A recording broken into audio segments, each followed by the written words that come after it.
বোন বোন রে, কতদিন পরে আইলি। কি খাবি তুই? হাসু আপা, আমি তো আইছি, কিন্তু আমার যে গরুর গোস্তর ওপর মন যায় রয়েছে, সাথে হাঁসের গোস্ত, আরো খাসির গোস্ত খাতি মন চায়। হ্যাঁ, তা তো জানি। পরের বাড়ি বিয়ার দাওয়াত খাওয়ার জন্য তুই বসি থাকিস। কবে দাওয়াত দিবে, কবে তুই হাড়ি ধরে খাতি পারিস।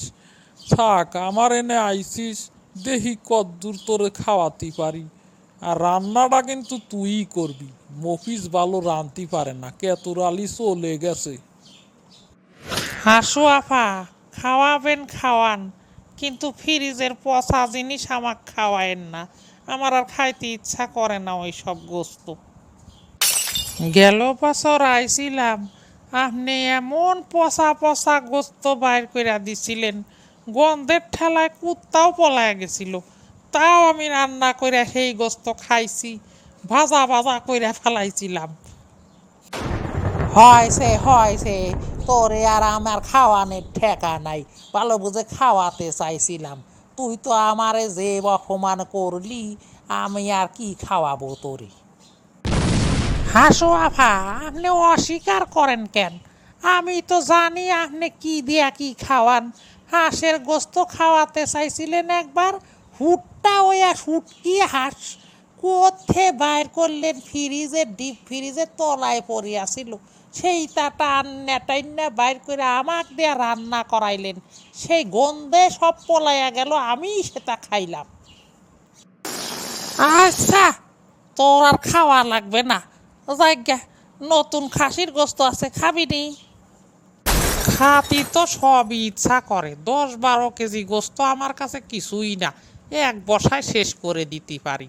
কিন্তু আপনি কি খাওয়াবেন সেটা তো আমি কনফার্ম হতে পারতাছি না। তারা মফিজকে ডাকি, তারপরে তোর বিশ্বাস হবি।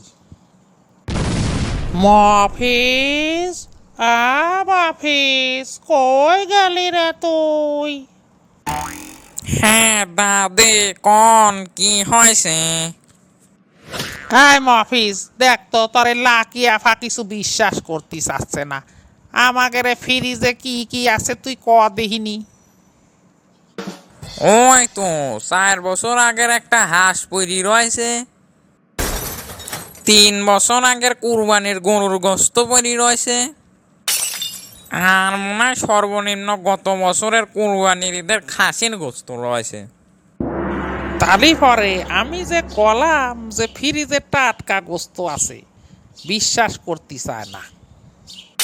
যাক গে, এতদিন পরে আইসে বন্ডা, তুই ওক টাটকা গোস্তটাই বার করে দে, ওক রাতবার দে, ও রাতই খায়ে যাক। আচ্ছা, আমি একটা কথা কই, আপনি এনে কোন গোস্তটারে টাটকা বানাইছেন? বুঝবার পারছি, লাস্টের বছর যে আপনি কুরবানির গোস্ত রাখছেন, ওটাকে আপনি টাটকা বানাচ্ছেন।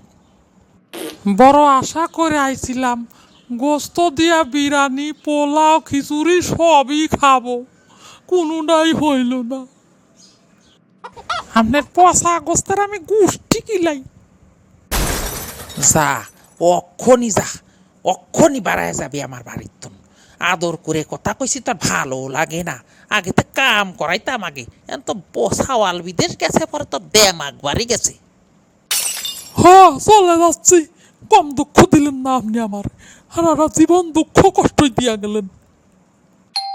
হলা, কি হয়েছে তোমার? না খায়ে চলে যাচ্ছও যে, খায়ে যাও। খাওয়ার আর রুচি রইল কই, তোর মা যা খাওয়ায় কুত্তাও মুখ দিতে চায় না। থাক তোরা, গেলাম। ভিডিওটা ভালো লেগে থাকলে ভিডিওটাকে লাইক করে দিবেন এবং চ্যানেলটাকে সাবস্ক্রাইব করে দিবেন।